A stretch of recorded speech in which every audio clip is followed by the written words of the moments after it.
Magandang buhay mga ka-TH. Ngayon ang ating episode ay live ako ngayon sa Magruyong, Tandag. Ito yung very historical place kung saan nahukay ni Mang Berto Morales ang hordes of ancestral gold. Ito yung mga ginto na nasa Ayala Museum noon na na-vlog ko noong isang linggo. Kaya it's my pleasure na makapunta personally sa lugar para makita ko ito. Actually, ang lugar na ito ay pagmamayari ng lulo ko noon, itong nabuldos. Kaya nga pinangalan ko sa channel ko ay Surigao-san. Sabi ng lulo ko ay binenta niya, and then pagbenta niya after a year ay merong project ang gobyerno at nabuldos yung maliit na mountain at nagkalat doon yung sako-sakong ginto na nakuha ni Mang Morales at ng iba pang mga tao na nariyan sa sitio Magruyong. 1981 yata ang taon ng mahukay yun. Very historic. Wala nang ibang hordes of gold na nahukay sa buong mundo na ganun karami na historical gold. Iba naman ang Yamashita Treasures dito. Okay, pero ang halaga niya ay halos bilyon na rin. Bilyon pesos. Sana kung lang yun ni Mang Berto, yung siya mismo ang nagbenta sa Ayala Museum, ay bininta na kasi sa mga buyer lang. Ang daming pumupunta diyan na buyer. Kaya kahit kanino binibenta niya, tinutunaw yun. Ang iba ay natutunaw, tinutunaw ginawang gold bars. Kaya nasasayang. Ngayon, merong halos kalahati na nandyan ngayon sa Ayala Museum at ini-exhibit ang mga gintong yun. Tinatawag yun na gintong pamana ng ating mga journalist. Okay, kaya ito parang kidlat lang kami dito. Napanaan lang, pero ito talaga ang sadya ko dito sa Magruyong.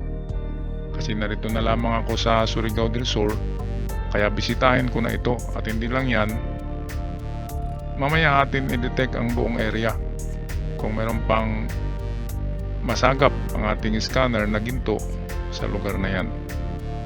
Kaya abangan yun mga katiyas. In the meantime, baba muna ako and then akin tingnan yung irrigation na sinasabi ng aking lulo na mayroon daw irrigation na ginawa si Mang Berto dyan. Yun ang binuldos niya rin. At ang iba ng mga alahas ay natapon doon sa parang kanal na ginawa niya. Okay, so kasama ko ang The Pendulum at ang Invisible Man. Scan lang kami dito. Baka sakali, hindi naman ito talaga ang sadya natin. Ang sadya natin ay Yamashita Treasures.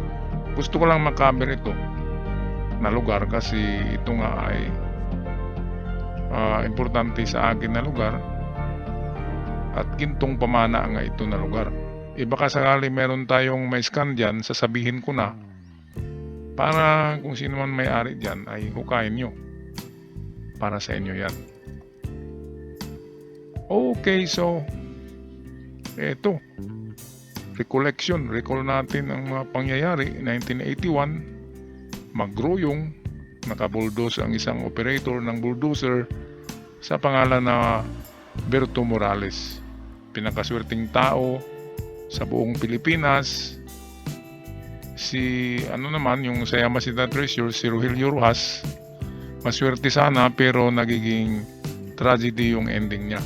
Si Mang Berto naman ay maganda ang ending. Happy ending pa rin kasi nakabili rin ng lupain na malawak si Mang Berto na nakapagpatayo ng magandang bahay noon kahit naninakaw sa kanyang ibang ginto.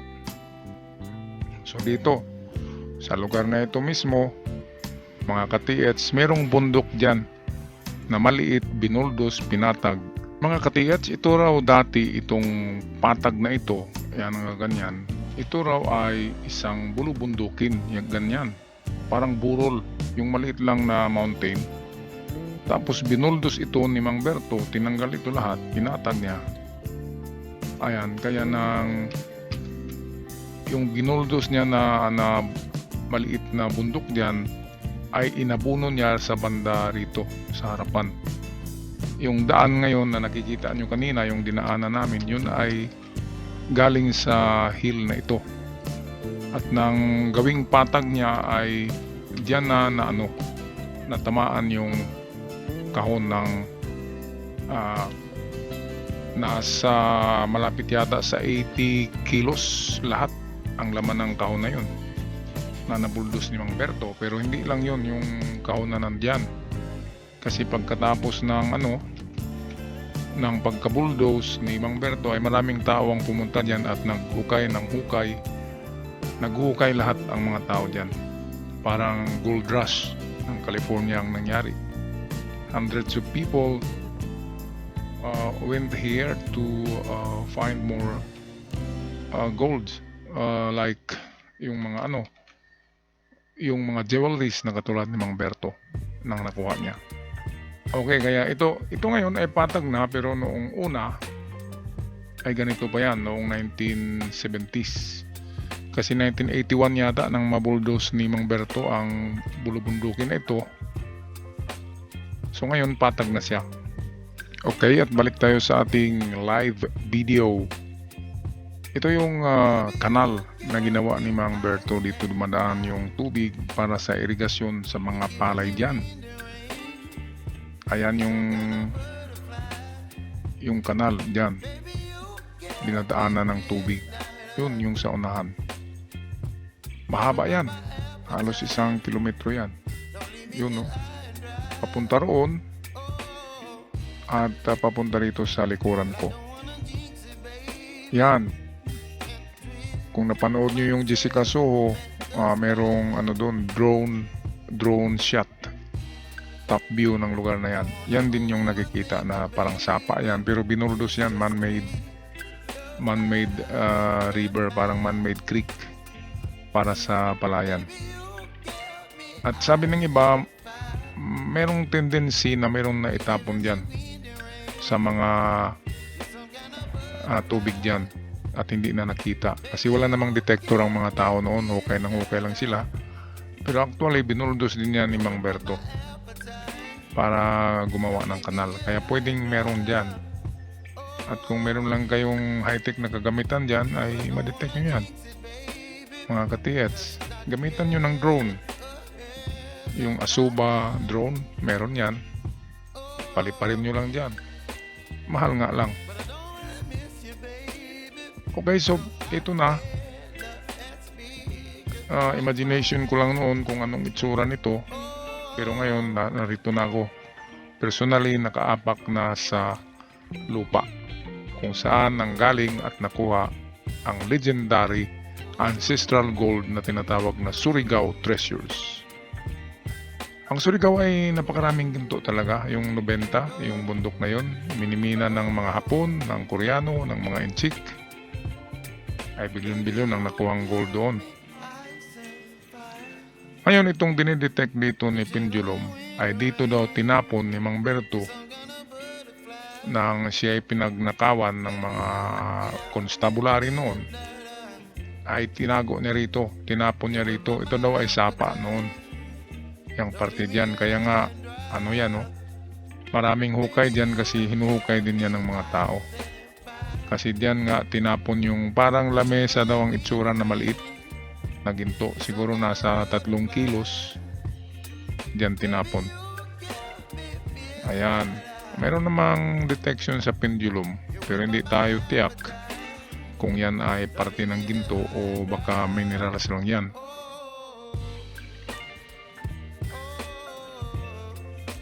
Kaya napakaganda talaga ng history ng lugar na ito. Pero ang mga tao dito dumadaan lang, parang wala lang. Pero sa katulad natin na alam ang nangyayari dito at alam ang halaga ng mga nakuha diyan, ay special talaga sa atin ang lugar na ito, mga ka-TX. Ayan, so pendulum. May tinuturo ang kanyang pendulum, banda daw doon. Okay, banda roon, kaya puntahan natin yun mamaya. puntahan natin yan. Pwede rin i-scan natin. Sandali lang naman at hindi naman tayo mag-operate. At kung meron kaming ma-scan, sabihin ko para sa may-ari nito. Para alam nyo kung saan kayo maghukay dyan. Kaya sa mga bago pa lamang sa channel, huwag kalimutan mag-subscribe para palagi kayong updated sa mga treasure hunting videos ko sa channel na The Surigao-san at itong Golden Boy channel.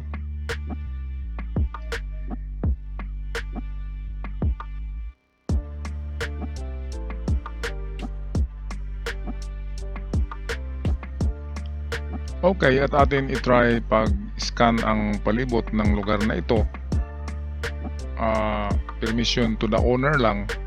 Hindi naman tayo maghukay dyan at hindi rin kami mag-treasure hunt. Atin lang i-confirm kung meron. At kapag meron, sasabihin namin para malaman ng may-ari ng lupa na ito na meron pa. Okay, so ayan, mabilis lang na scanning. Mga tanong.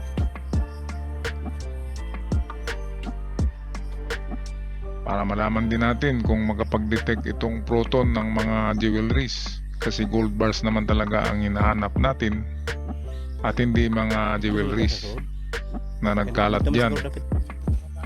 Ang magandang gamitin dyan ay yung mga swing detectors. Yung kagaya ng Minelab, yung ginagamit ko na maliit. Yung Minelab Monster, Minelab CTX 3030. Yung mga Minelab detectors ang maganda dyan kasi mabilis makapag-pick up ng signal ng maliliit na ginto na tulad ng nakuha ni Mang Berto. Yan ang payo ko sa may-ari dyan. Gamitan nyo yan. Gamitan nyo pa rin yan ng metal detectors. Yung pang nuggets para ma-detect yung mga alahas.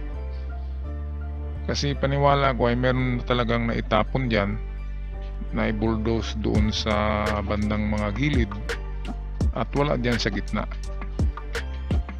Okay, so ang detection namin ay negative, walang nasagap kasi itong ating scanner ay pang volume, pang gold bars, kaya walang nasagap na signal ng mga jewelries. Kaya maganda nga dyan, ang advice ko ay swing detectors or yung pang nuggets detector made in Australia, yung Minelab detectors ang maganda dyan. Okay, so hanggang dito na lamang kami mga katiyats. Ako'y magpaalam na. Kudos sa lahat. God bless us all.